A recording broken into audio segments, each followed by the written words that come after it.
How are you, Bri? Good to see you. Good to see you. How are you doing? Awesome. I'm good. I'm good. Thanks for hopping on.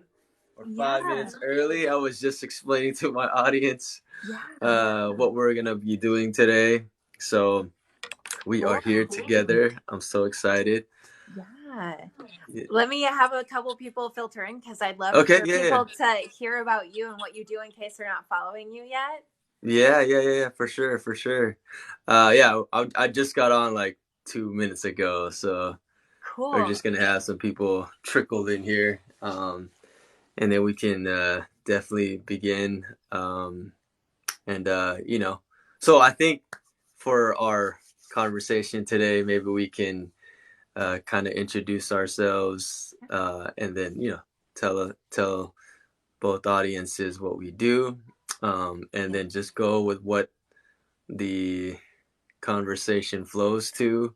Yeah. I was just, telling my audience about you and what you do. Thank you. As far as like, nutrition, life and relationship coach. So, and then just, talk about some of the topics that we talked about offline. So yeah, go. If you want to start, Bri, Yeah, sure. you want to go first? Okay, Yeah, go ahead. thank you. So hi, my name is Bri, certified life relationship and nutrition coach. So my platform, I talk about my experience with abuse, and I try to use my experience in order to help people understand the path forward out of abuse, and not just out as in the exit strategy, but the actual emotional ride that you have to go on in order to really get your freedom from it, because it's so much more than just physically getting out. Yeah. So yeah, I try to help people with the just understanding oneself, right? We have a loss and erosion of self when we go through that experience. And a lot of us feel hollow and we don't know who we are or what the future could even look like, because we've been in survival mode for so long that we're so focused on the present, we don't see our future yet. So, Yeah. but I digress. Please tell my audience over here about you. Oh, that's amazing. And please, everyone on my side, go follow Bri if you don't follow her already. Amazing content. For those of you that don't know me, my name is Jay Chantalangsi. I'm a certified emotion code, body code practitioner in energy medicine, spiritual life coach, meditation teacher, and I help my clients start their healing journeys by implementing effective self-care routines. I truly believe that self-care is a direct path to healing, and that's based on my own personal journey into my own healing, as far as being very emotionally disabled, unavailable, anger issues, a lot of trauma bonding, father wounds.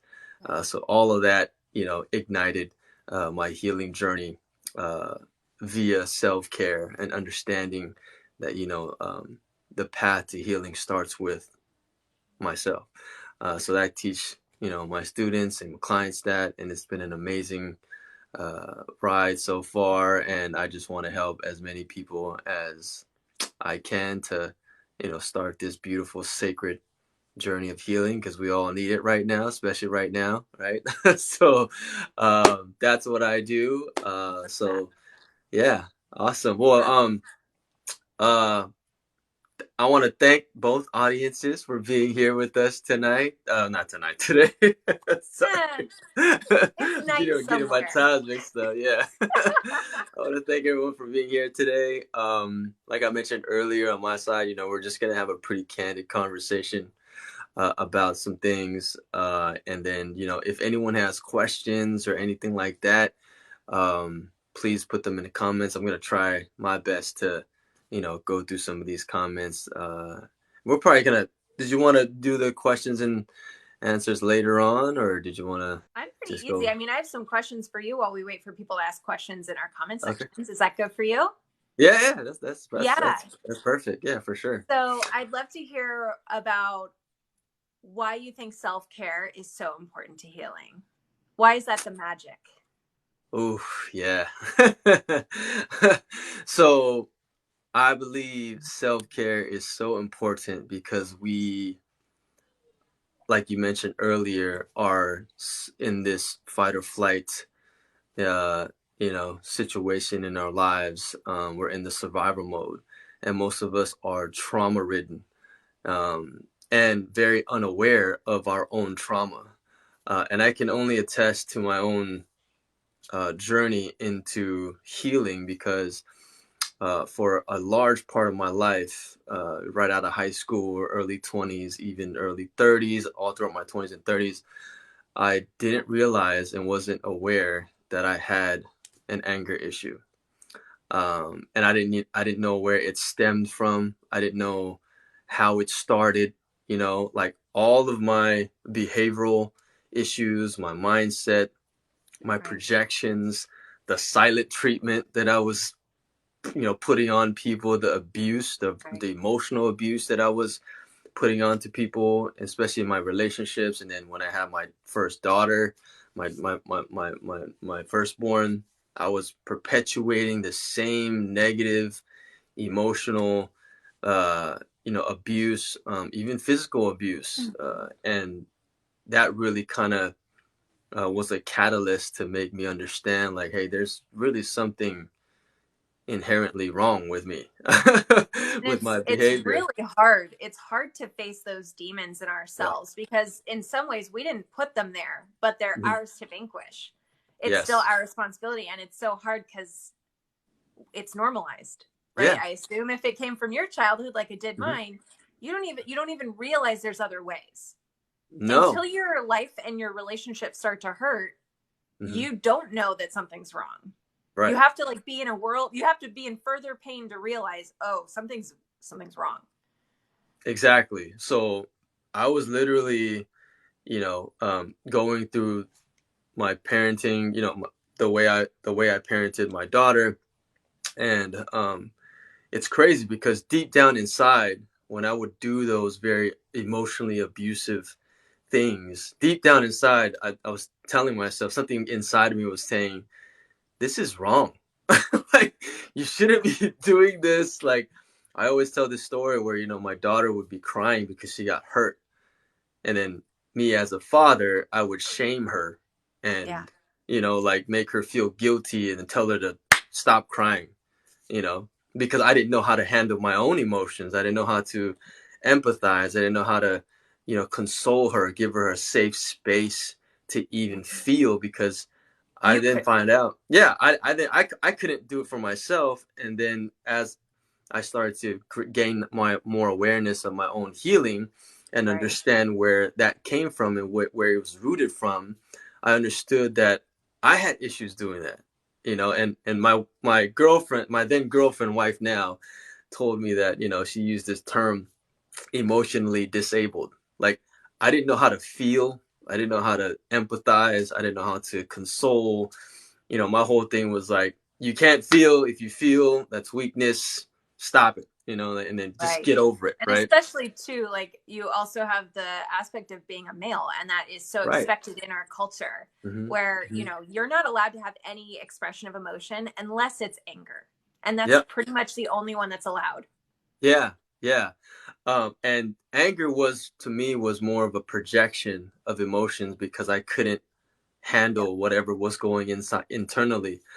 Then I found out that most of my anger was literally masked as grief, as resentment, as guilt. All the Because uncomfortable feelings, they right, just got housed under anger. Yeah. right.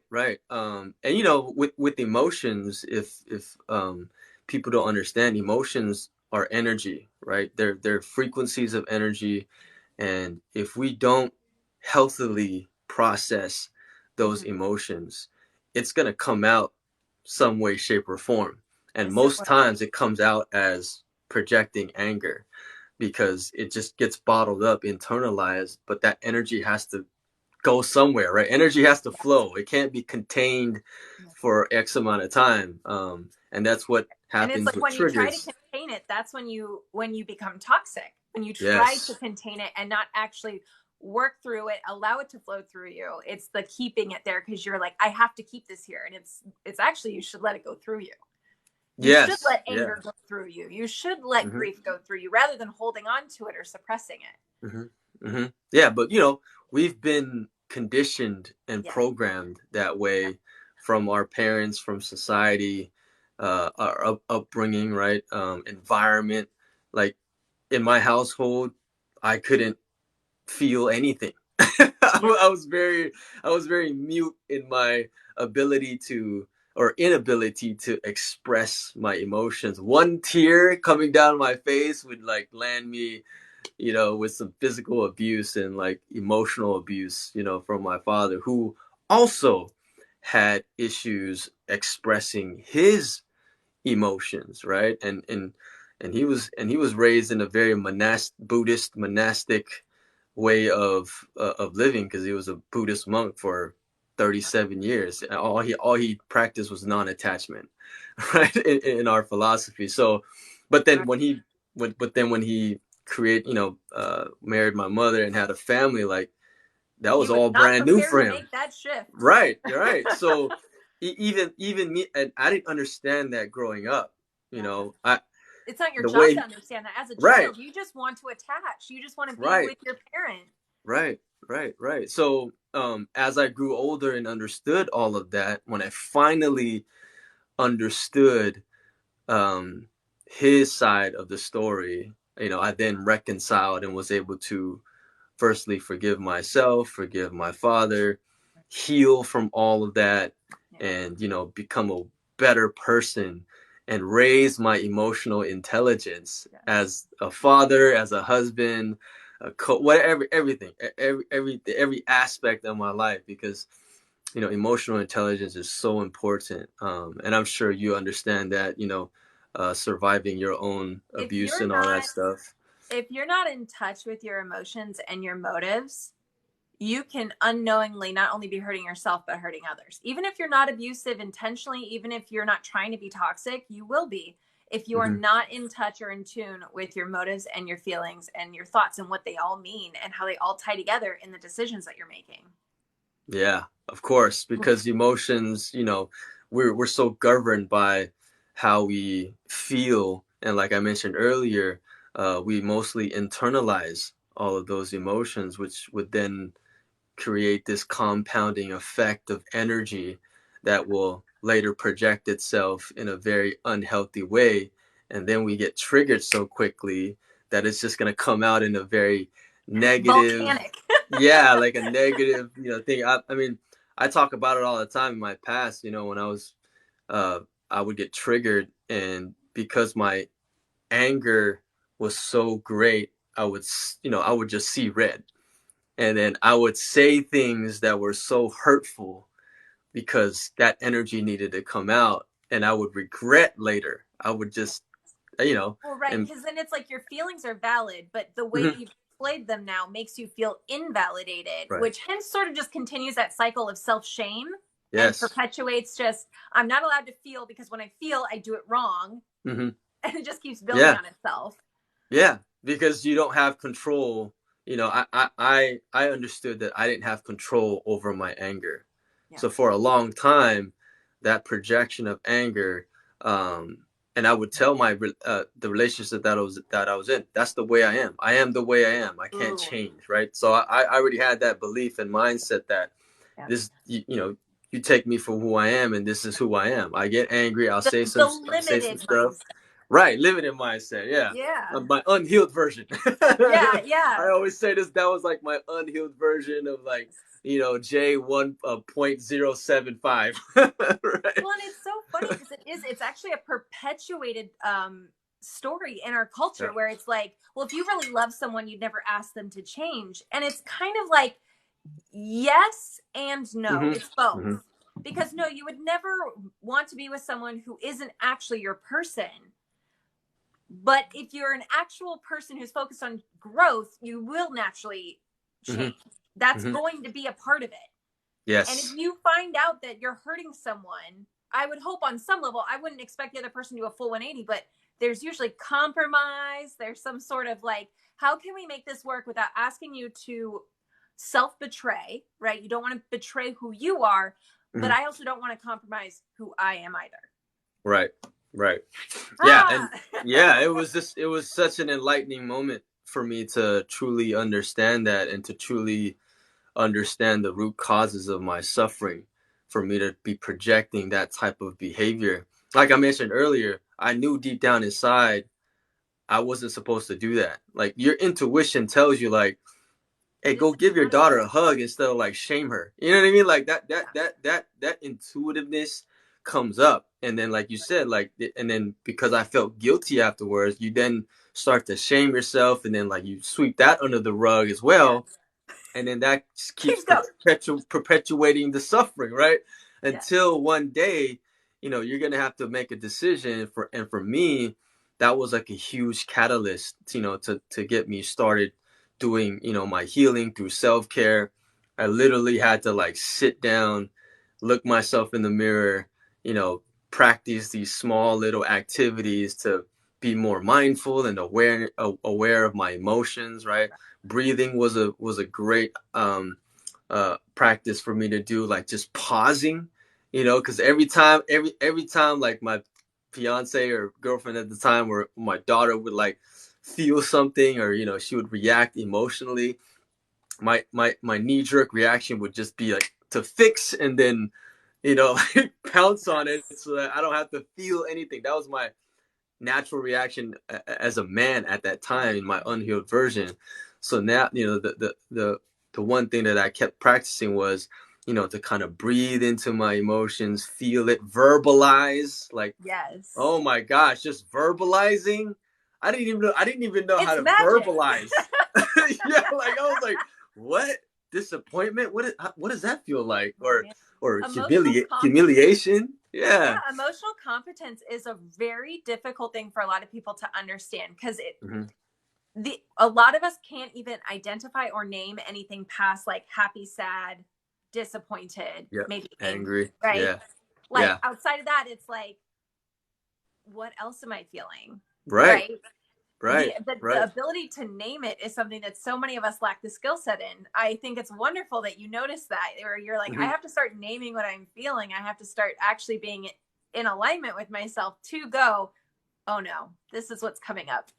Right. Right. And then also be aware after you verbalize, like how it feels in your body. Like, Yes. because for To me at that receive it. time, with my lack of awareness, the way I felt in my body was always tense. Everything was tense. Yes. Like I couldn't differentiate how my body would react because it was so automatic that Yeah. anger would just come up, right? So my small steps of understanding my emotions was, okay, you're gonna get angry first. You're gonna tense up. Okay, what's underneath that?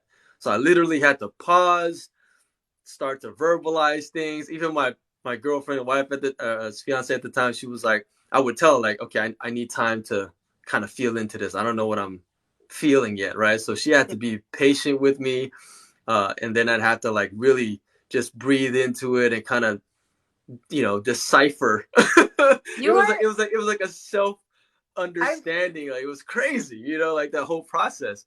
my husband literally is like identical because he like went to anger management and stuff because I like Oh yeah. we got together and I was like, you have some anger issues. And he's like, I Mm-hmm. don't have anger issues. And I'm like, oh, but you do. Denial. Yeah. The Oh, worst time. straight denial for like years until we Right. got into one large enough argument where I just sort of Yeah. said, look, it's not an ultimatum, but I just want you to know at some point in the future, I won't be willing or able to tolerate this. This is not me threatening to leave. I'm just letting you know there will be a point where I can't stay. Mm-hmm. Mm-hmm. And thank God he took the accountability and went to go get help the next day. But Yes. it was like, Yes. it's the anger is because there were not the vocabulary was lacking. He could not Yeah. express and he didn't know how to Mm-hmm. do it safely because he never felt Mm-hmm. safe to do it either. Yeah. Yeah. Yeah. So Exactly. learning to And trust the other person's also safe enough to share that with is a big oh, part of it as well. yeah, that's super important. And even though my wife, she's a super sensitive, hyper empathic person.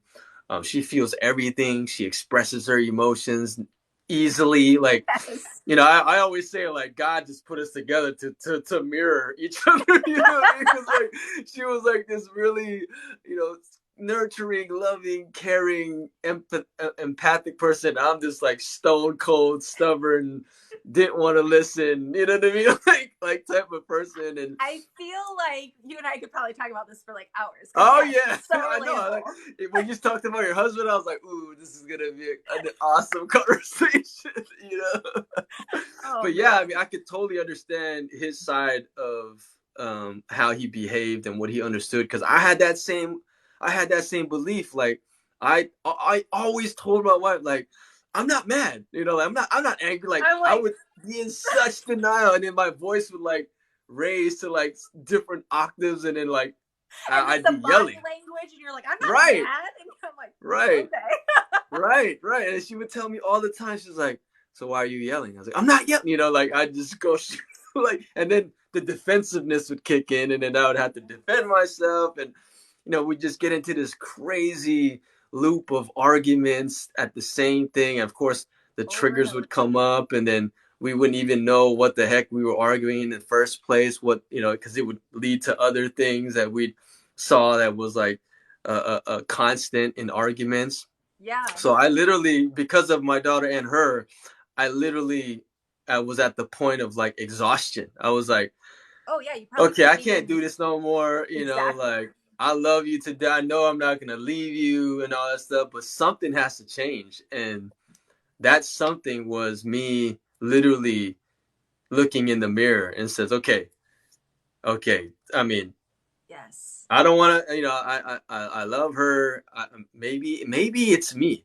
Like the whole curiosity of Maybe. like, Maybe. maybe it is me. Maybe Right. something is kind of wrong with me. So even that process is very difficult, Yeah. because you're literally, and I talk about this a lot with my students. I say, like when you start the healing journey, after you have that initial awareness Yeah. of something needs to change, you then have to, have this step of acceptance. Acceptance that something is messed up with you. Something Right. is not. Right, but with like almost like without judgment. It's Yeah, with that that, acceptance. It's exactly. that, yeah, I'm imperfect. Son Yeah, of a bitch, it yeah, caught up to me. yeah. Like, Like I do have an anger issue. Just admitting that was like, ooh, I mean, talking about it just gives me goosebumps right now, just because like it just brings me back to that moment where I realized like maybe I do have an anger issue. Maybe I do need to work on my tone of voice. Maybe I do need to work on my emotions and being more sensitive, right? Like just saying that, and having that, and bringing more awareness and consciousness to that. It was yeah. like, I was gonna say, do you ever read Brene Brown or listen to Brene Brown? yes, Oh oh my God, yeah, right? oh Okay, so yeah, like that idea oh of like yeah, extinguishing shame. It's like shame cannot exist being spoken. And I think when you right. were able to admit what was shameful for you inside and say, I am a little bit broken here, I am Mm-hmm, a little bit mm-hmm, messed up here, that like mm-hmm. allowed you actually the freedom that you thought that, like, I think before, right, you were probably thinking by suppressing it that was actually saving you, but actually you found freedom by finally admitting and saying it, because Yeah, then it gave you options. Before there were no options, right? You're trapped yeah, within yourself. right, right. And I'm so glad you brought up Brene Brown, because She's her, my girl. her. She has no Oh idea how yeah, close of friends we are, but I know, she's I my know. girl. I feel the same way. I mean, her Netflix special. Oh my Yeah. god, it was. I mean, I read all her books except the latest one, Atlas of the Heart. But Mm. I'm gonna read that one too. But understanding, like having more clarity of understanding guilt and shame and vulnerability, like that Yes. was like another, like it was like adding to my tool of awareness and understanding my Yes. emotions too. Because when I watched that, her special, and I read her book, it was just just gave me so much clarity and so much um, confidence of Mm-hmm. understanding why vulnerability is such a strength, and being able to be expressive and open, Yep. and have this courage, right? Have this courage to like feel, because like you mentioned, like I was afraid to show my emotions. I was afraid Yep. to be, very vulnerable, because of the fear that I would, get from showing any type of emotions. And even Yeah. though I knew that my wife would be loving anyways, right? Like my wife would It's always still be just there. that, what if I see that she can't accept me? What if Right. I see a moment, even a moment lapse in her own caring where she Yeah. might have that flash of, oh God, right? And Yeah. we're like, I can't handle seeing that. If I see that, I'm Yes. done.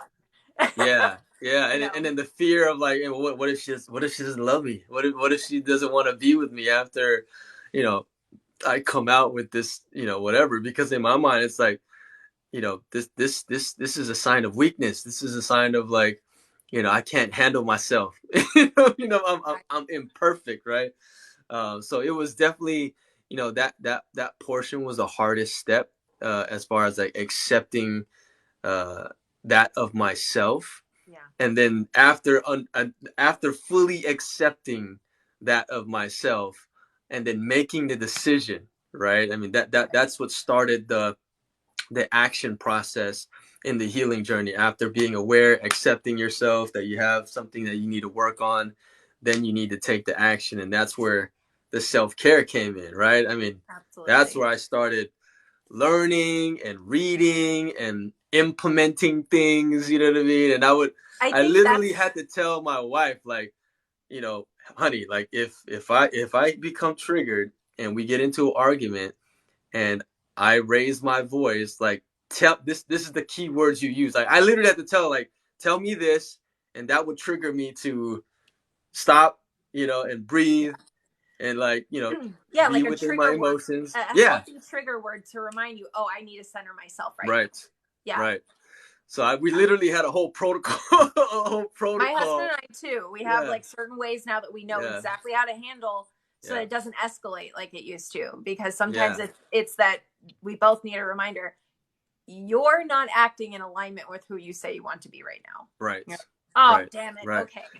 Yeah, yeah, yeah. And it took a long time. I'm not gonna sit there and tell you like we got, better like overnight or like in a few months. Like this is years in the making, right? I Yeah. mean, I met her in 2013. We got married in 2017, and even the first years of our marriage, we were still going through these cycles, and me understanding that I needed to work on some of the things, within myself. But as I progressed and as I got better, things got better. I mean, even for her, like, she Yes. started to realize things that were triggering for her. She started her own healing journey. I love And then it. we kind of went on this beautiful, path of healing progression together, Yeah. in our own ways. But then we were supporting each other, right? Because we had one common goal was like, we wanted to just be better for ourselves and for our Yes. family. We had Well, our and two, I'm first child sure at the time. from Yeah. your own background, you probably also had a little bit of like unhealthy enmeshment or unhealthy codependence on one another. So Right. the fact that you guys could actually, that's what my husband and I had to do too, where we separated in the sense of we were not separate, we were still together, but it was like we need to untangle ourselves and find ourselves separately so we can Yep. actually come together in a way that's more productive and healthy for both of our sakes. Yeah. So it Yeah. was like we Yeah. both went on our own separate healing journeys. And then they ended up Yeah. being parallel, thank goodness. Because we know that, like, when you go to change, sometimes you grow apart, but sometimes you can grow Hmm. together. Yeah. And I And felt that grow together. yeah, and that's super important because, like you mentioned, um, initially before we started with each other, our separate healing journeys, like we were very dependent on each other to, to be the be the punching bag for our emotions, right? Because like Right, she would right. always feel things and be triggered by things too, and then I would be on the receiving end of that. And then of course I would have this like mentality and behavior of always trying to fix whatever she was feeling, you know what I mean? That's like such a Anything other common. than happiness means I'm Right, doing something wrong. right, because I That's was always exactly like, my husband's old story. Yeah. yeah, because I never wanted to see her unhappy, right? So my whole mentality was like, I need to fix this. Like, what can I do? Like, or tell her. I would tell her like what she needed to do to get Mm-hmm. over her emotions, and in her perception of it, it was like, you're invalidating my my feelings, you know. And I didn't even understand that. I was like, what is that? What does that even mean? Like, so Right. I had to learn all of that too. And I had to really like that whole mindset shift of like, holding space for someone and being and having empathy. Like that was another, I think that was another notch in the Yeah. progression of understanding, especially for me as a man, being emotionally disabled, for me to like better myself in understanding how to support her emotionally, because most of us men don't know how to do that. You know what I mean? Like we don't know how to provide a safe, vulnerable space for our, spouse or wives to like feel. Because I had to understand. She had to tell me like millions of times, like thousands upon thousands of times. She's like, "You don't need to do anything, honey. Like you just hold me. Just tell me you're here for like just feel Yeah. with me, Well, and right?" it's, at least for my husband, a lot of what it was, at least with him and my emotions, was his mom always made him in charge of regulating her. And so when Oh, I was upset, he felt like it was always his responsibility to somehow regulate me or fix how I was feeling. And I'm like, I just want to effing feel how I feel. Leave me alone. right, Like, right, right. no, totally love that he cared about me, but it was like, Yeah, now I do feel like you're actually invalidating me because you're not allowing me to feel how I'm feeling because you keep right. trying to fix me. Like I'm broken Mm-hmm, and I'm not. This is how I'm feeling, mm-hmm, and it's mm-hmm, valid. mm-hmm. Yeah, But yeah. I get That's it now. Like I didn't understand before. It was because he had literally been conditioned to have to regulate his mother, so it meant he felt he was supposed to do that for me. And I was like, oh no, mhm. you're not responsible for that. Unless Yeah, I directly tell you you're my issue today, it's not about you. It's just about yeah, me feeling out my feelings. yeah. And she would tell me all the time. She's like, if I needed you to fix it, I would tell you this is what you need Yes. me to do. Like, and then that created more awareness for me, because I would then tell her, like there needs to be a protocol with this too. So when you're feeling a certain way, because I was more very logical, analytical, follow steps type of thing, especially when it comes to learning this whole new sphere of like emotional intelligence, right? Like, because Yeah. I had zero, experience and Yeah. understanding of it. So I would tell her like, okay, when you feel something and you need for me to help you, just exactly tell me what to do, and then I will learn how to implement things, and then like, go from there. So initially when she would feel something, my first reaction, and for my brain to understand, like once she would feel something, I had to literally tell myself, don't fix it, don't fix it, don't fix it, hold her, hold her, hold her, like go and give her physical affection. And even that for me was like difficult, because I had to literally like tell my body and my own Oh. consciousness, like go and hold her and like, physically console her and tell her you're here, Yeah. and make sure that she feels safe. Like I literally had to Yes. learn all of that. So I was implementing that, and even that took such a long time, because I literally didn't know how to do that either. Like the whole, and Right. because emotional intelligence, it isn't just, like empathizing emotionally. It's like even the physical providing of safe space, right? Hugging, or like, just being close Sometimes to just her, like even sitting sitting next in to her. silence, just listening, Right. sitting in silence. Those are all Yeah. ways to show love, validation, and support Right. without actively having to change anything. Right. Right. Yeah. And she would tell me all the time, like, and then when I would do that, and when I would implement that, she would tell me, it's like, that's exactly what I needed, Oh, or just me listening without, without responding, or without like trying to fix it or give her solutions, like she would just tell me like, I just need to release my emotions, and I just need to vent a little bit yeah. for me to feel better, and that's what our protocol was like, because she had to, before all of these protocols, she would just, spew out all of her emotions and vent, or express how she was feeling. So that would trigger me, and I would get kind of defensive, because I'd feel like everything was my fault, you know, because of the way she was Yes. feeling. So then she would have to tell me, she would say like, I'm feeling these emotions. All I need you to do is just hold me, or let me speak what I'm speaking. It's not your fault.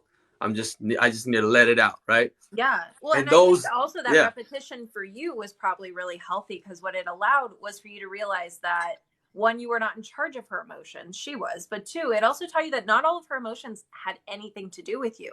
And not right, to say that you were constantly like, I don't mean that in a narcissistic way, in the way that, like, right.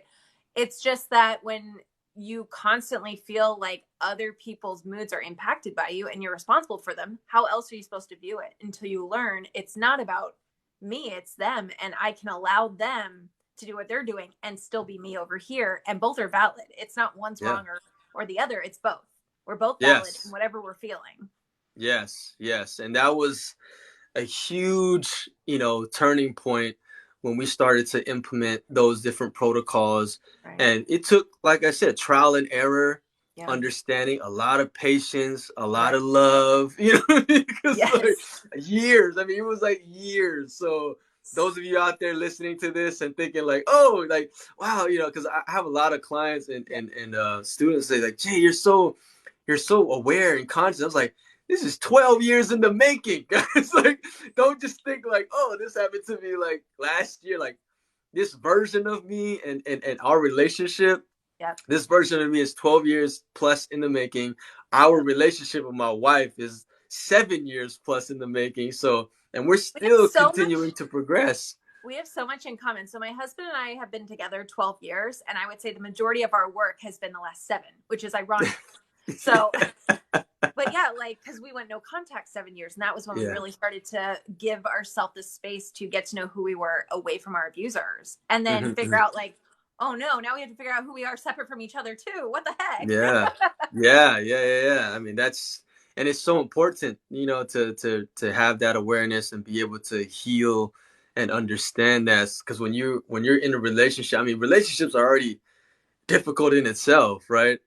Because there's so many things, and most of us have these like expectations, and we put on each other. I don't care who you are, like, like you still have these mindsets and expectations that you want the other person to do. It's having that awareness for yourself and catching yourself before that happens, and having that great communication, with your spouse or your partner. That's what makes the whole difference. So right now, my wife and I, we're very communicative with each other. We have all these different code words and protocols and things, and we're You have very a good system. intuitive with each other as well Yeah. too, because the more you become more emotionally intelligent with yourself, you Yeah. you then start to have this Oh, intuitiveness with your partner. You know what I mean? Like, I can go downstairs and I could look at her, and I can already feel like, hey, you yeah. okay? You want to talk Yeah, about it's not something? a matter of like reading their mind because you don't know, but you can tell when something is off.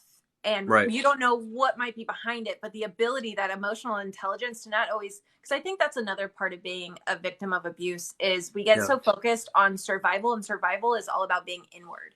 And it's Yeah. not selfishness, it's just self preservation. Yeah. But it becomes a habit so that we don't always notice how we're impacting other people or how other people are also managing themselves.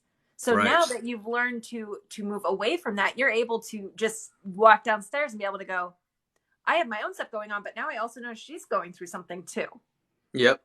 Yep. And just having that ability and awareness to do that, gosh, I mean, we don't have the arguments, or the, whatever that we used to have. We don't even use that word anymore. Yeah. When we get into this like emotionally charged conversations, we have a challenged conversation. It's a Yeah. challenging conversation, and then we have all of these protocols that we follow, Yeah, I right? was gonna say, I don't know that, like, I've definitely had that discussion with people too. Like, I don't feel like my husband and I argue. That's not to say that we don't Yeah. have exchanges, but we don't really like get to that point anymore, because when we have an issue, it's just immediately addressed. It's either can it be addressed now, and if it can't, how about you take 5, I take 5, and we'll come back in a few minutes. Like it's Yeah. like so swift. Our arguments used to be one of those things that could last for hours. Now it's like one of those things that's like a couple minutes, and we're like, is this something we need to talk about more? Can we get over this in a second? Right. All right, Right. let's move on. Yeah. Like, because a lot of Yeah. times it really what it comes down to, and I'm sure you and your wife experience this, a lot of times arguments really do just come from either feeling not heard and validated, Mm-hmm. or your own insecurity, stress, and lack of management of awareness of how you're feeling and what you need in that moment. Right. Right. Exactly. Especially when you've been with someone long enough, it's not like you guys have a lot of new information coming in. So it's like if you guys are having those issues, it's because you're not probably checking in with yourself Mm-hmm. about what your Mm-hmm. needs are, and you're not Mm-hmm. expressing it effectively. Mm-hmm. And then because you're not doing that, you're then putting that expectation on your spouse because you guys are in a relationship. So you unconsciously expect your spouse and your partner to like help you fix it, and if they can't give you the exact way to fix it, then you get upset, right? So that adds more suffering to the relationship, and Yes. then it perpetuates in this cycle of suffering. Like I used to do that all the time, and one of your videos that talked about the silent treatment, man, I was notorious for that, for giving that. That was like my go-to like behavior, because I knew for myself that if I stayed in that argument, I would just go berserk. Yeah. Right. So for me, and to preserve myself, but it was still a very unhealthy habit, I would just leave. And I found out later, that I would just leave and not say anything. And my whole thing was I would leave, not say anything, and come back and make like everything was okay. Like we wouldn't even, she would like, so are we going to continue the conversation and discuss it? And I would like, no, I mean, it's done already. Yeah. But she was like, it's not done. What are you talking about? Yeah, it's not resolved. You can't just like go and like, what about me? Like, well, what about what I would feel like? And I would like shut her down, and that would start another argument, right? Yeah. So I had to learn that, even that behavior, because I thought at that time that was a positive behavior for me, because then I wouldn't have to say all those nasty things, right?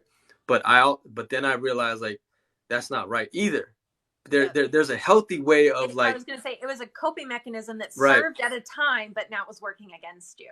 Yeah, because there's a healthier way to, like you said earlier, to break apart, have your right, and like let alone the other time. partner know, like, this isn't me separating from you. It's me taking a breather to collect myself so that we can have a productive conversation. Yeah, I had to learn that too. That was another protocol I had to implement for myself, because every time I would leave, because that was another knee-jerk reaction, right? When I would get triggered, I would then just leave. So the next protocol I had to learn was, okay, I need to tell her like, hey, I just need like 30 minutes to calm down, or I'm gonna go to the gym, work this out, and then we'll come back and have and talk about this some more. Right. Exactly. Like that was like another step and protocol that I need to implement for myself and for our relationship. And then, for her as well, she would then have this expectation. Okay, cool. I can go feel what I never need to feel, and then we can come have it, come together. There's no more fear. Are we ever going to get to this? What's he going to be like when he gets back? Right. There's no like that walking on eggshells, kind of like unsure of what the future is going to hold. There's that guarantee of like, we're going to separate, but I know we're going to come back. And there's that safety and guarantee that we will talk about this. Yeah. I mean, I have a question for you over here, if you don't mind me asking. Of course. Someone asked, do you consider shadow work part of self-care? Oh, yes. 1,000%. I'm so glad you said that. I love that. 1,000%. Shadow work is just going deep down into yourself and bringing light to those darker places within you, right? Unconsciously, subconsciously. Talking about. It's the self-reflection to look at the ugly parts of ourselves, the parts that make us want to hide and cringe away. Yeah. I mean, every time I talk about my unhealed version, I would sometimes cringe and like just think to myself, like, what were you thinking? Like, why did you? But then, like, of course, I would go through that, progression of, like, you were the way you are, you were unaware, you were unhealed, you were conditioned, and now you're at a better place. So give yourself some grace, forgive yourself. You didn't know, now you do. So now you can be a better person. But the shadow part, those darker places, that darker person that you were, Yeah. you also have to understand, like, there was a root cause for all of that. And for me, the enlightening moment was understanding the root cause that caused those shadows to be there, right? Yeah. So you have to accept that shadow part of you, Yes. bring Acceptance light is to it. so important Yeah. I for mean, like, it's radical acceptance too. it It's not has, just like yes, it is. acceptance, Yes. like you Because the literally thing have is, to if you, wholeheartedly.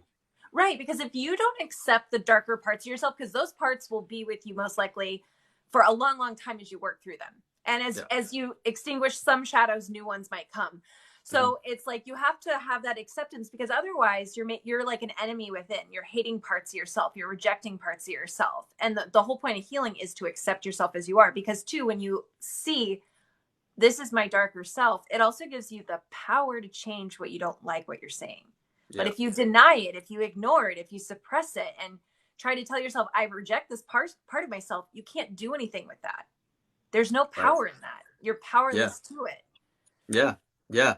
And that part of acceptance, I mean, in my healing journey was the hardest part, Yes. like, because you're literally, you feel like you're literally going against who you are, like, as a being, because that shadow and that behavior, that mindset, that belief has been with you, and you've identified yourself with it for such a long time.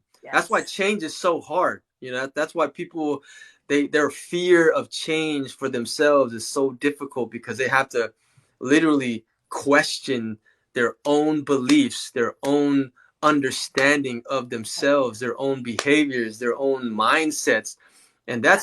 that's freakishly scary, right? Well, that's, to tie it into what we're talking about. So, like, from my side, as you know, because I work a Yeah. lot with people on being in abuse and trying to move them out, one of the things that prevents people from moving forward is it's a lot easier for victims to focus on what the abuser's done wrong than to shift the focus to themselves. And I don't think it's done with any ill intent. It's that it's too painful to have to look at themselves. So instead, they get stuck in the rumination of what went wrong with the abuser. And it's like, eventually you're going to have to shift out of that and start focusing on what happened, what parts of myself now needs healing.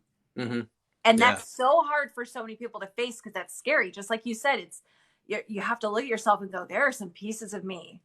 There are pieces of me that are hard to reconcile with. Yeah, There are exactly. parts of And me I don't want to look at.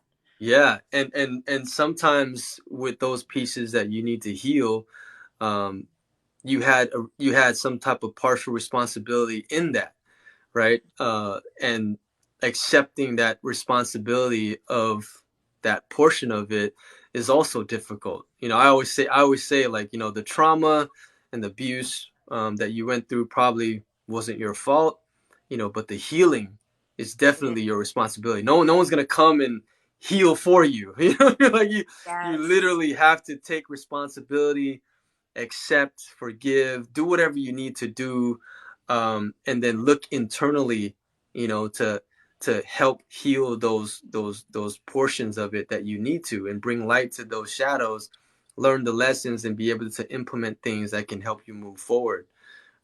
Because, like you said, like, it's difficult because it's easier to, like, project and blame, and you know uh, look externally to Yes. help us heal. But at the end of the day, it's the only things that we can control are ourselves, and the shadow parts are actually part of us. I mean, it's not outside of us; it's literally within us, and we have to be more mindful about that. Right. Well, and too, I think when it comes to the, like, self-reflecting on, like you said, the abuse is not our fault. It is our responsibility, though, to deal with the aftermath Even though it feels unfair, that part I get. It totally does. You're like, how? I just paid dues and now there's more to do. But I do think, this is where it can get, this is that gray area that's really hard for people to understand. No, you were never, ever responsible for the abuse or the abuser's behavior. But I do think sometimes there's this little area in between those two worlds where even though we are not to blame, we still did act out in ways that we don't feel good about. Even if it wasn't like, no one could blame you for reactive abuse. No one could could blame you for doing what you needed to survive. But that doesn't necessarily mean that it sits right with you, like the way that you behaved or acted. And I think it's important that we also acknowledge those parts and go, no, the abuse is not my fault, but I still don't like how I acted, and taking ownership of that so that you can forgive yourself, understand why it happened so that you can make new choices in the future. Because I know I don't blame myself for my abuse, but I can tell you there are some behaviors in the past that just make me want to shrink away because it's not in alignment with who I knew myself to be and who I know myself to be. Right. And I think I behaved exactly as anyone would have in that situation, under that kind of pressure, duress, and targeting. But I still didn't like it about myself. I still don't feel good about it. And I think that's important to acknowledge, that it's okay to not be at fault, but still hold yourself accountable for some of the ways that you're like, I don't want to repeat that again. I don't want to see that myself again if I can help it. Yeah. That's such a great point to bring up, because, that's sometimes why, not sometimes, that's probably most of the times why, we get into, let's say, a relationship, and then we tell ourselves like, oh, everything's going to be okay. But then we don't implement anything. Right. And then it just keeps perpetuating the same type of abuse or relationship. And then, we tell ourselves these stories that everything's going to be okay because we haven't taken that accountability and responsibility to affect, permanent change, a more permanent way of dealing with that situation. And that's, it's very, like you said, it's very difficult. It's super difficult. And that's the hardest part to come to realizations with yourself. We have to implement all of these different things. So I want to ask you, Bri, I know you said you went through a lot of, trauma, recovery from narcissism, and all that stuff. You mentioned that you had, when you were diagnosed with OCD. So how did you, first initially, go through your acceptance phase of healing? Oh, that's such a good question. I'm still, I'm 7 years into my healing journey. I don't know that it ever stops. And honestly, I want to keep growing anyways. But, I definitely think the first step, I have a variety of abusers, but I didn't realize that at first. And the first one, though, that came into realization was my mother-in-law and my mom. And I think on my journey, the radical acceptance that I had to come to, and this is not everyone's truth, but this was the one I think I needed in order to release myself from what was holding me back. And that was accepting that my mom did not love me, which might sound harsh to some. That is my truth. It does not have to be anybody's here. But I had to let go of that because it was holding me back. It was making me hold on to hope that my mom could change. And I think the reality is I needed to believe that my mom just literally isn't capable of it. She just doesn't. And if she does, the other side of that, for the days where I had doubt, if she does love me, what she is giving me is just not enough. Wow.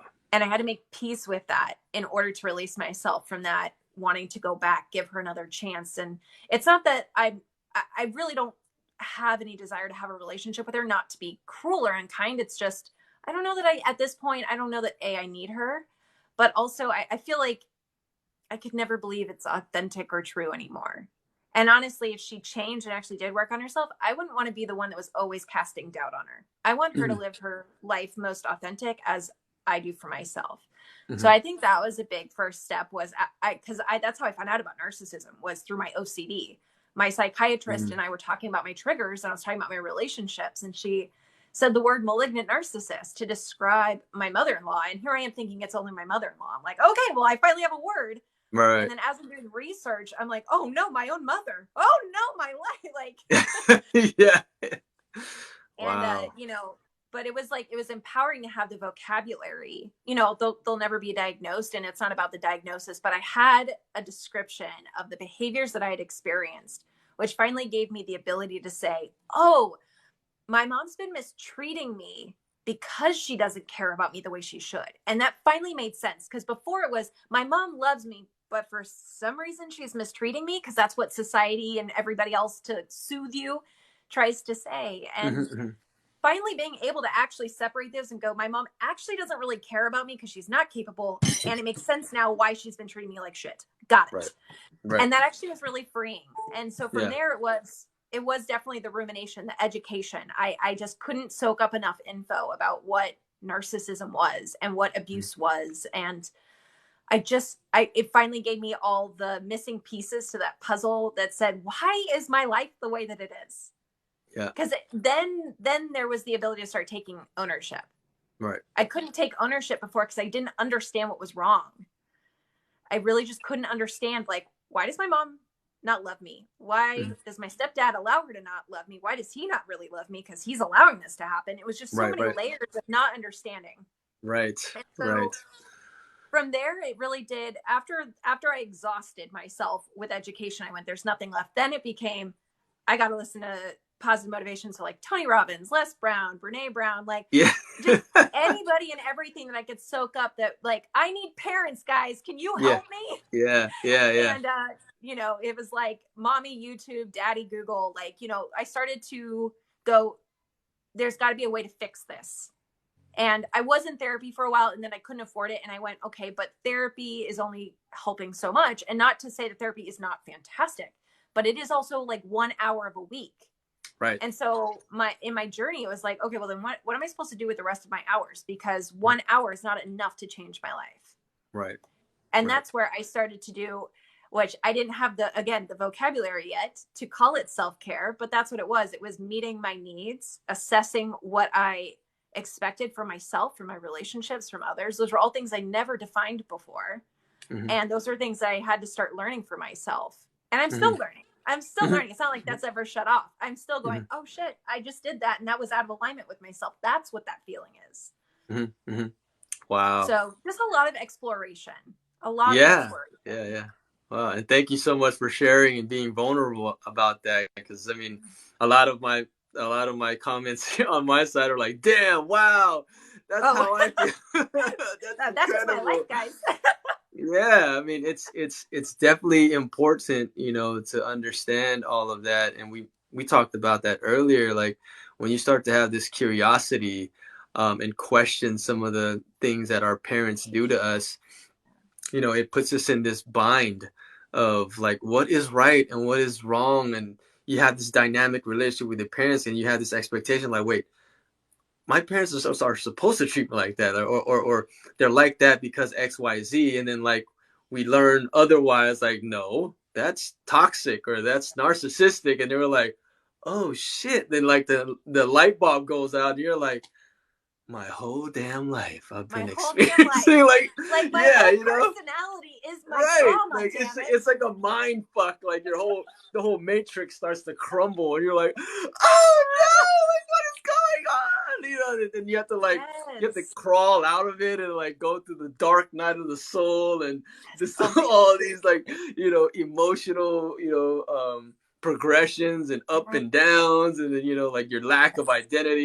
You're just in this moment of shock and awe, but at the same time it's enlightening at the same time, because you're like, okay, now I could better myself because I'm now aware of all of these things, so let's get to work. But then at the same time, you always have to, like, you know, like you said, tell yourself, like, you know, you have to accept that she's gonna be the way she is, and you just have to, you know, because acceptance and forgiveness is actually you releasing, right? You letting go without any expectations, and that's healing. That's growth right there, right? Because if you can't do that, you're always going to be attached with this trauma bond, like you mentioned. And I love the way those of you that are new here and just joining us right now, I love the way in your content you talk about those different vocabulary words, and the way your parents would say things, but like mean in a different way. Like I love those videos that you Oh, do, thank because you. it makes it puts so much emphasis on the understanding of their behavior and the words that they speak, but then it makes you feel, some type of way because you're Yeah. like, wait, that's Well, not really I right. think that's the hard part about like the insidiousness of abuse is Yeah, that for the outside looking in, your parent might seem perfectly normal. They say the right things, they do the right things, but the thing is, they don't translate the same. They don't mean the right, same. And unless you're right. on the inside, you don't know that. Yeah, yeah. And then It- usually when you're on the inside, you don't recognize it either yeah, yet. yeah, because you're unaware. You know what I mean? Like that's your norm. That's your baseline of normality, because Yes. you think that that's okay. But like you mentioned, when you start to explore, become curious, become more aware, you start to question things, like, and you start to learn the correct, not the correct, but like what you're defining your truth is around Yes. abuse and behavior, right? Yeah. You start to realize, like, wait, that's why I felt the way I felt, and that was wrong. Like, what the hell? Like, Yes. when you were talking about, like, wanting parents, right? Like new parents. Like, I came across the holistic psychologist, Dr. Nicole LaPera, and Uh-huh. she talked about the concept of reparenting, I and I did was that. like, I did that. It's amazing. yeah, I was like, blew my mind. I was like, so my inner child needs a new parent, and I need, as Yes. my adult self, I need to, reparent my inner child, the way my inner child wanted to be reparented, which means just being acknowledged, affirmed, loved, Yeah. And seen, sometimes heard. it's in self-discipline with Yeah, ourselves too, because yeah. our parents, my mom never created structure for me. So sometimes I am the parent for myself that creates structure, Hmm. that creates Hmm. limitations, like healthy limitations, boundaries within myself. Right, right, Reparenting right. was so empowering for me because that was like the last bit of that trauma bond holding me still, even after that radical acceptance of my mom doesn't love me. I went through a loss of my son when I was 6 months pregnant. I remember grieving on the couch, just thinking, I want my mom. And I had that like moment where I went, if my mom were here, she'd tell me I deserved what was happening to me right now. Somehow, Mm. I know she would say some variation of that, Oh my which I know God. sounds sick, but I know that's who she Yeah, is. Or she right, would right. use it in a way to garner attention from others. She'd use my sadness, my grief, my loss to help her get attention. Yeah, And I remember in that moment being like almost irate, like I never want to miss this woman again. And I started right. doing research, and then reparenting came up. And that was where my journey with reparenting began. Yeah. Yeah. Um, Reparenting. Yeah. It's such a phenomenal concept. If you guys don't follow Dr. Nicola Perry, the holistic oh, psychologist, yeah. go do it. She has a book, How to Do the Work. She's amazing. Her Instagram is awesome. That's where my wife found her initially. And then we started to read into her work. And she had the same mentality about therapy, because she's a therapist, she's a Yeah. psychologist. And she even said that, therapy is great and all, but you spend only, like you mentioned, 1 hour a week, and when Yes. you Can you express say her verbally. name one more time? Yeah, Dr. Nicole LaPera, Lepera. So you can just look up at the holistic psychologist on all social media platforms. And she has a book out that's called How to Do the Work. It's an amazing book, and her protocols in there to help you self heal is amazing. And reparenting is the focus of her work, and I think that was part of her like dissertation too, Oh, cool. to do all of that, for her psychology stuff. Another concept that my wife came across, which I think you would resonate too with, Bri, is mother wounds. Oh, And there's another, I forget who the the term creator what was, like, she actually trademarked the word mother wound. oh really? That's so And cool. yeah, and it's this very deep trauma bond that you have, with your mother, specifically your mother, the feminine, energy in your life, right? Because we have, even sons and daughters, we have this very innate dynamic relationship with our mother figure.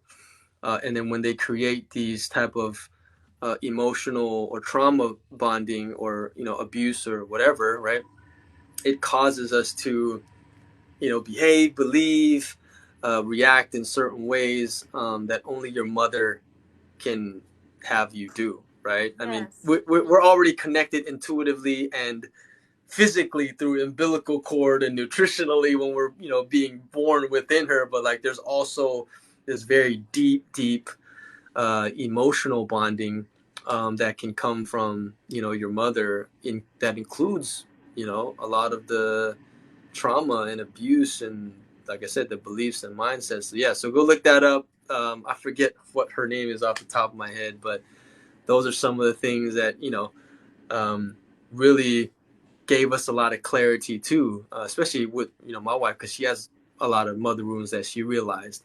Yeah. And even me, like my mom wasn't you know abusive or anything like that, but her way of dealing with me was in a very submissive way. Sure. So I had a lot of resentment with my mom too, because when I was getting beat by my dad or emotionally abused, like she would just sit there and not do anything. Right. So in my eyes, I was like, "You're not gonna protect me? Like you're not gonna, you know what I mean? Like help me or say something to him to have him stop or whatever? Like I realized like I had those type of emotions and trauma bonding with her. Yeah. And luck, she's still alive today. My father's not, but after I've healed and understood and reconciled with a lot of stuff, now her and I talk a lot about that, and it's very healing. It's very, I mean, it got us closer.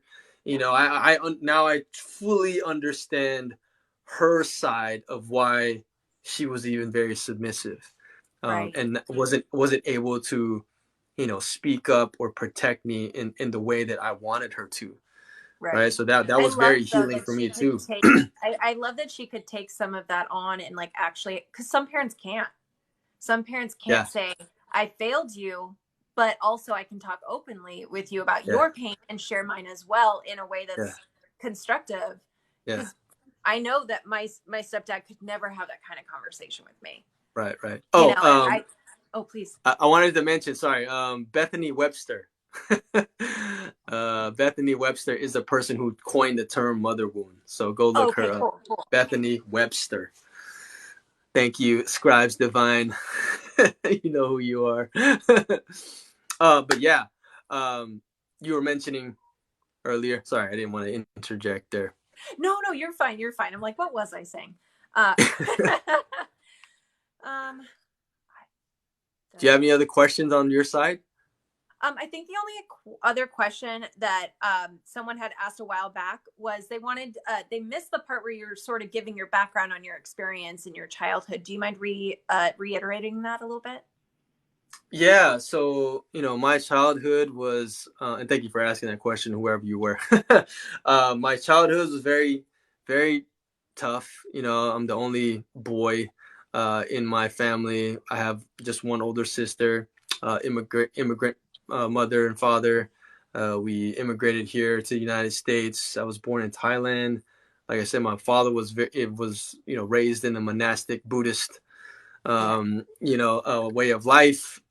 He had to come out of the cloth when he was 37 to escape, prosecution, because the communists in his home country were killing Buddhist monks.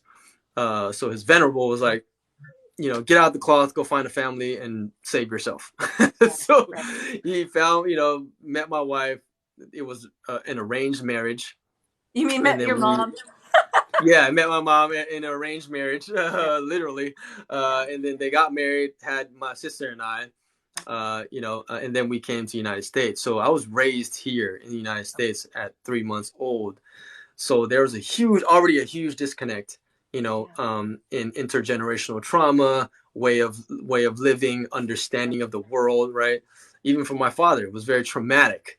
But at the Yeah. time when I was a kid, I didn't know, right? Yeah. I was like, I was raised in the US, like this is normal for me. But then the way my father was raising me was totally different. So Different. I had this lack of understanding and loss of identity of like what was normal and what was I supposed to be raised in his eyes. And like I Oh mentioned, yeah, he I was mean, I'm very sure it was really hard to juggle the understanding of the cultural hand-me-down from your father, right. but then living in a country where that cultural like norm is not there. Yeah. Yeah, Very exactly. conflicted. Yeah. Yeah, very conflicted. And you know, the way he raised was very disciplined, very strict. Everything was about education. And I'm, you know, already Asian, so the boy, you know, the stereotype of the man, the boy of the household has to, you know, excel in everything, which I did for a while, and then I kind of just, you know what I mean, Yeah. took a tank down in my studies. I was definitely the black sheep of the family. My sister was like the more educated, you know, master's degree and all that stuff, right? So I was always the one that was always getting in trouble, you know, very curious, wanted to do things, but very limited because of the strictness of my father. And I was always the one getting beat all the time because I wouldn't, I wouldn't listen Right. to things. You And you refused to be robotic, to be yeah, without yeah. an identity. Yeah. Right, right. But you know, besides all of that too, he was very he taught me a lot of things as well. Because now that I look back, you know, these are things that that are with me and help me heal, and help me create more awareness within myself, you know. I And love because that he you was can take that and find gratitude in what yeah, was shared yeah. with you. Yeah, and that's really important because one of the major things that he taught me was how to meditate. You know, I was learning at 5 years old. You know, he would sit me down at 5 and tell me this is what you need to do every day, in the morning and the night. Every time we'd pray, and I was a Buddhist monk. You know, many times over, lived in a monastery and all that stuff because of him. But I never knew the value of it until now. You know what I mean? So now that I'm practicing it and teaching my students and clients, like I look back and I'm just in gratitude for that, even though his way of teaching was different because of that. Yeah. That's how he was taught, right? Now that I look back, like I'm very grateful for that. So my upbringing was really tough, but then you know, and then after high school, I rebelled tremendously, got into substances and drugs, you know, everything just to numb I myself was from feeling. I was not my best self when I got out of my parents' house. Right. I was Right. I not mean, my best self. No. yeah. I mean, I was already living on my own at 18. You know, like once I graduated, I was Oh, out. I was yes. like, I was out I feel that sauced, and I so was much. just, yeah, I was just like, I mean, I was living rock star life. I got into the service industry, became a bartender, you know, waiter, and all that stuff, making fast money, and no stereotypes about the whole service industry, but when I was going through it, that was the life, you know, like making fast money, spending it nothing but substances, just chasing the next high Yeah. because I didn't want to feel. On top of that, getting into I drank my way through my 20s, so yeah, I get exactly, you it. know, and got out Anything of to not feel. yeah. But when I look back, I tell myself like I'm glad I got that out of my system, you know, until my late 20s because I was I'm like, man, glad I I don't didn't do want to be that. anything I that don't was want to be like that now, irreversible. right? Oh, it's like, I don't know about you, but I'm so glad I didn't make a decision that was like irreversible. I don't know Right. how I made it through my 20s making some of the Right. Oh decisions that my I gosh. did. And I am so thankful for whatever happened, universe, God, whatever it might be, that guided me through that without worse consequences. Yeah. Yeah. Oh my gosh. Oh yeah. Like you know, we can talk another conversation about just that season of my life because I mean, just having gratitude of just navigating through that without any crazy consequences. Oh, like I'm so thankful about that too. But I mean, it was definitely, you know, a huge learning lesson for me, right? On in every experience, because when you look back through a different perspective, you know, you start to see and start to connect the dots of all the things that happened. And I use all of those stories and I use all of the lessons that I learned in my past and my upbringing, you know, to teach and to inspire and empower, you know, That's my okay. students and clients too, and people, because we've all gone through it, you know, like Yeah. we've all gone through similar things. It's just how we dealt with it, right? And some of I us think it's an are just, important step in the healing. yeah, You have yeah, to like, I'm never going to tell someone you should be grateful for what you had to go through, because some things are just too heinous and hmm horrendous to ever have great gratitude for. But what I will say is, in like, even in my course, that's like a step that I think is necessary on the journey, is to give your pain purpose. yeah, And I yeah, think like you've obviously done that in a very graceful way in your life. I feel like I've found a way too. It's like, I'm not grateful for my abuse, but I've definitely given that pain in my life a purpose. And through that, I have gratitude for who I am now, yeah, not for what happened, but what I've been able to use that pain to do with my life. yeah, yeah. You transmuted the pain In into purpose. light, into purpose, into triumph, right? You turned a tragedy into triumph, because now you're helping a lot more people understand and teach them from your own experiences, and that's pretty much, what all of us can do.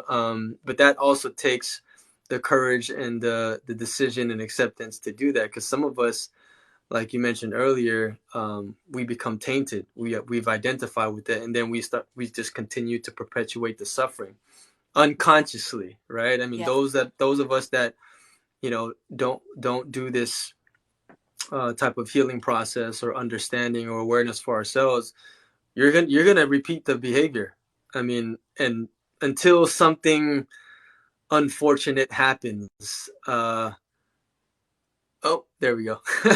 Until something unfortunate happens Sorry. for Yeah. you A to call make came a in. I'm decision. sorry. Yeah, no worries, no worries.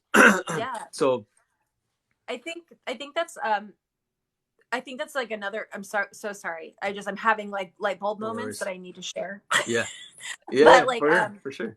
I, like someone said it over here, but I was already thinking it. So kismet, but, don't over identify with what's happened to you. When you over Hmm. identify with what's happened, it becomes who you are and not something that happened to you.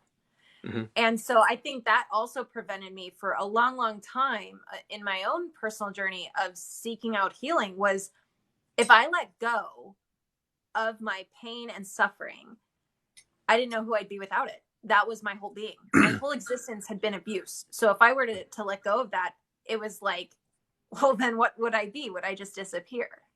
Yeah, Because that's all I know. That's all, like, my whole personality, my life decisions are all based on this right. experience, Yeah, ongoing experience. yeah, And learning to not push it so far away that it doesn't exist, but not hold it up so close that it becomes enmeshed in you, but holding it just far enough away as a reference guide of what not to do for the future, a reference right. guide of who you don't want to be anymore. And that was so Yeah. hard to learn. Oh, Hmm. Yeah. I mean, I could totally empathize, because I mean, we those of us that are on this sacred journey of healing and understanding and creating awareness for ourselves, like, there are those parts where it's super difficult, and you have to be very patient with yourself. And the best way to tackle that, like you mentioned earlier, Bri, is, learning, is exploring, is sitting with yourself and doing introspective work, to figure out how you can go through those things.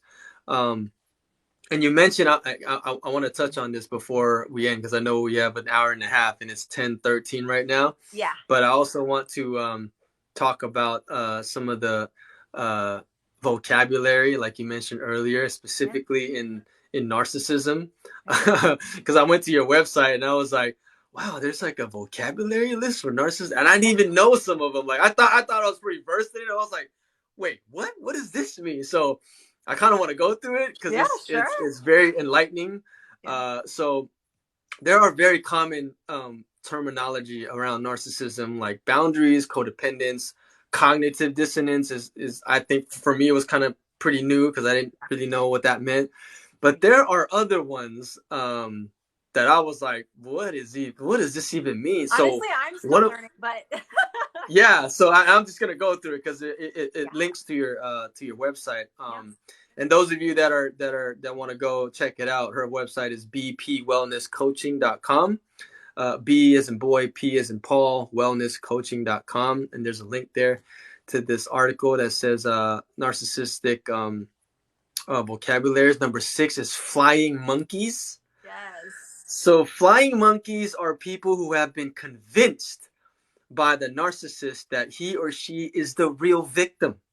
They Mm-hmm. inflict further harm of the real victim by submitting to the narcissist's wishes and demands. They may threaten, torment, discredit, and add fuel to the smear campaign by spreading lies and gossiping. Like, Yes. I didn't even Yeah. flying monkeys. So I'm thinking like, uh, Wizard of the Oz. You know what I mean? actually, that's actually where it derives from. So the Oh wicked wow, witch okay. sends the monkeys to go do the evil bidding, right? Got it, So right. got it. And a lot of times, what I will say, just in addition to that definition, sometimes flying monkeys have no idea. They don't understand who they're working for. They genuinely do Wow. believe that the narcissist is actually the victim, and they think they're helping mend things. Oh my So gosh. sometimes they might send messages that they think are perfectly innocent, like, oh, the narcissist, not the narcissist, but the person wanted me to let you know that they're thinking of you, and they were thinking of this memory. And that memory is meant to target and harm the victim, but the flying monkey has no idea. They're just, Insidious. Oh my yes, gosh. they're just doing their Wow. bidding, thinking they're helping. They're doing their job. Wow. Wow. See, I love this. I love learning about these new things, new concepts on a daily basis here. Wow. Flying monkeys. The now that I'm gonna associate, like the people who are like unconsciously helping these Yeah. narcissists with Doing their the evil whole, bidding. yeah, evil bidding. Oh wow. I want to get into 2 more because I didn't know these Yeah. ones either. Gray rock. Yes. So gray rock is a term used to describe your behavior when trying to cut contact with a narcissist. The aim is to be utterly boring so that the narcissist no longer sees you as good supply and subsequently disappears. Yes. Gray rock. So you're just trying to disconnect and disassociate by being boring.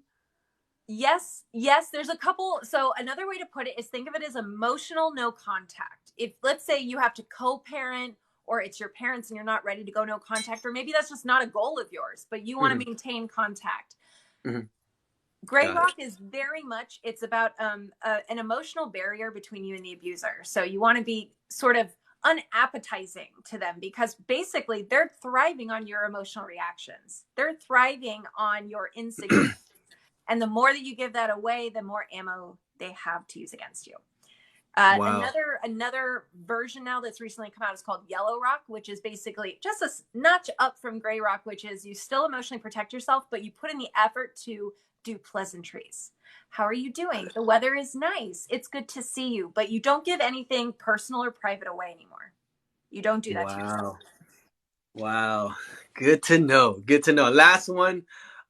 When I saw this, I was like, that sounds like a positive thing. But when I read it, I was like, oh, okay. So some of you might have heard this one. The term is love bombing. But according to this definition, love bombing is a term used to describe the typical initial stages of a relationship with a narcissistic personality, where the narcissist goes all out to impress their target with flattery, holidays, promises of a future together, having the target believe that they have met their perfect partner, their soulmate. So this is like pretty much putting their best foot forward, dating the representative to the max, so Yeah. to kind of like trap you in the whole idea of like wanting to be in the relationship with this narcissist. Yes. So again, to elaborate, because it is, I mean, all these can be really complex topics, but Right. in the love bombing, this is where the trauma bond and like is initiated in a sense. So everybody wants to put their best foot forward in the beginning of a relationship anyways. That's not abnormal. What's abnormal about the love bombing is there's a couple layers. The first is it's so intense that your brain actually releases intense feel-good chemicals at a rate that's abnormally high compared to other slower paced relationships that grow gradually. This happens all at once. And when it happens, it creates this illusion of trust and closeness and bonding. And this is why we feel so quickly in love, so quick to be giving them our secrets, which again, you know what I mean? But like we give ourselves away so quickly, like things that we should gradually release about ourselves, but we're like, oh, here's my heart on a platter. It's been a week and I can't wait to move in. And it's because they do this, so they know how to amp it up so quickly that we feel this connection and feel safe to do so. The second part of the love bombing, and then I promise I'm done, is they mirror you. So this illusion that you're seeing is not really, they're not putting out their best foot forward. They're mirroring what your behavior shows them that you feel safe with, which is your own. And then they're listening very instinctively and carefully, collecting data by asking you a lot of questions, which makes you think, oh, they're so interested in me. No, they're data collecting so that they can start presenting themselves as your ideal partner. And this is what the love bombing is. It's showing up as whatever your version of Prince Charming is. Oh my gosh. It's wow. very crazy. That is so crazy. Oh my gosh. I mean, that when you were talking about that, that brought me back to my own narcissistic relationships. And I can honestly say I had those kind of narcissistic tendencies myself. And I was in a relationship where the other person was the narcissist. And you're right, that whole dopamine, serotonin, oxytocin hit of chemical, releasing in your brain. Like you feel it's like so comfortable. Yeah, you feel so comfortable. You feel so, like connected. And like you said, it starts this crazy illusion of trust and, being able to just let go and then go all in. But then it's very unhealthy because it's coming from an insidious, behavior, right? From a narcissist, because they're aware of them doing it, right? But then you, on the other hand, receiving it as like, oh, like that person really cares about me and, loves me and all that stuff. But then you're just doomed. Exactly. Exactly. Wow, that is so crazy. So yeah, if you guys are, if this whole narcissistic vocabulary is resonating with you, go to Bri's website. Like I said, once again, bpwellnesscoaching.com. It leads to this article, and I was already reading through it, and I was like mind blown on reading some of these definitions, because I'm not familiar with it. I'm more familiar with, some of the ones that are, going around social media, gaslighting, baiting, boundaries, right? Yeah, invalidation. Like those are, common. Codependency. Those are very common terms. But all these other ones, like the flying monkey, there's one, hoovering. I don't even, that was. You're like, hooverings. Yeah. So quickly, I'll tell you what hoovering is. Like the term hoovering is derived from the Hoover vacuum cleaner, which describes how a narcissist attempts to suck their victims back into the relationship. Yes. They will use every trick in the book to get you back under their power and control. Yes. So that is so crazy. I know, right? Oh my gosh. In this hoovering, there's a lot of baiting, and the baiting can look like nostalgia. Maybe they haven't contacted you in a while, and they're like, hey, remember when we went to so and so and how romantic it was? And you're like, why the F are you texting me this? Or maybe it's the testing the waters. My mom's in the hospital and I just don't know who to talk to about this. It's them trying to get you back in if you were the one that left. There's also a new term called reverse hoovering, where essentially what they do is they know that you're watching their social media, or they know that you're somehow able to be aware of what they're doing. Maybe it's through old friends, contacts. They will intentionally release information that they know will make you want to reach out. So it's not directly to you. It's that insidious, I'm going to put on social media that I'm seeing someone and I know this is going to upset them, and there's a good chance they're going to reach out to me. Wow. See, I even feel guilty of doing that too, because I know I've done that. I know I've done it. Own that. So, all of us have narcissists. Yeah, I mean, whether or not we're willing to work on that. Right. Well, I mean, I'm confident and I'm aware enough to admit that. So I know that in my past relationships, I did that myself too. But like I said, unhealed version, unaware version of me. So. But I also was the recipient of Yes, that as well. And absolutely. I was one that would always go back. I would always go back, like, oh my gosh, so many times. But that's okay. Part of the story, part of, the How we got to uncovering where of, we are today. yeah, how we got to where we are. So Bri, we have 6 minutes left, and I want to do something here in these last minutes. So those of you on my side, if you are not following her already, please go follow her on TikTok, on Instagram. She has a YouTube channel. She also has an awesome website with a whole bunch of resources. She even has a self-care kit download that you can do totally free. You don't even have to put your email address in there, which I actually downloaded myself, which comes with all these different amazing templates for you to help start your self-care journey. But you're also having this webinar that's coming up on the 18th with Dr. Kristen Milstead. Kristen Milstead, right? Are you facilitating that, or? I'm one of the panelists, so I'll be asking her some questions and interviewing her. Wow. Yeah. Okay, awesome. There is a cost to that, $25. This is her book. Yeah, Why that's Can't her I Just book. Leave? Awesome. It's an amazing book for anyone who's confused why they're still in an abusive relationship, whether physically or mentally. Yeah, that's amazing. The cost is $25 to join. That's on August 18th. What day is August 18th? Do you know off the top of your I head? think it's a Thursday. It's a Thursday. At what time was that? It's a really good question. I just want to be there.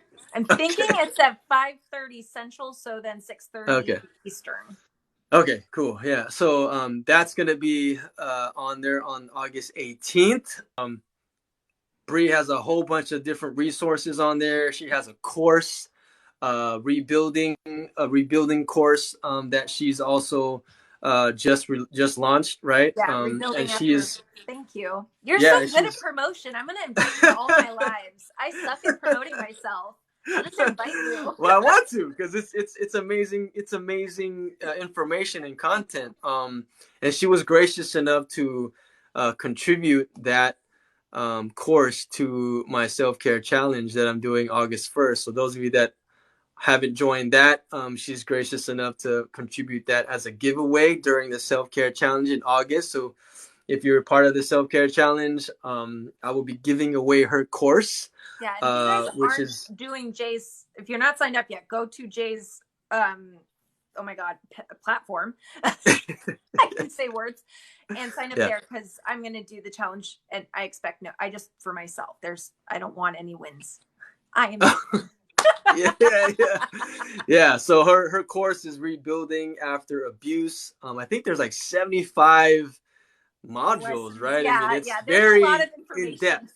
Yeah, I mean, why not? I mean, I wouldn't expect anything less, especially when you're coming from abuse, because there's so much you have to unpack. There's so much you have to go through, and it's not it's not like a 3-step process like that. I mean, I mean, it's multi-layered. There's not one solution. Multi-layers. There are hundreds. So yeah, exactly. So I mean, if you guys want to go there and check that out, she has it on her website, which is amazing as well. But like I said, I'm able to give that away during the self-care challenge, which I'm super stoked for.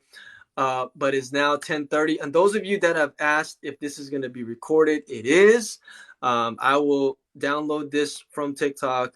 Bri, I will send you a copy as well if you want to syndicate that through all of your channels.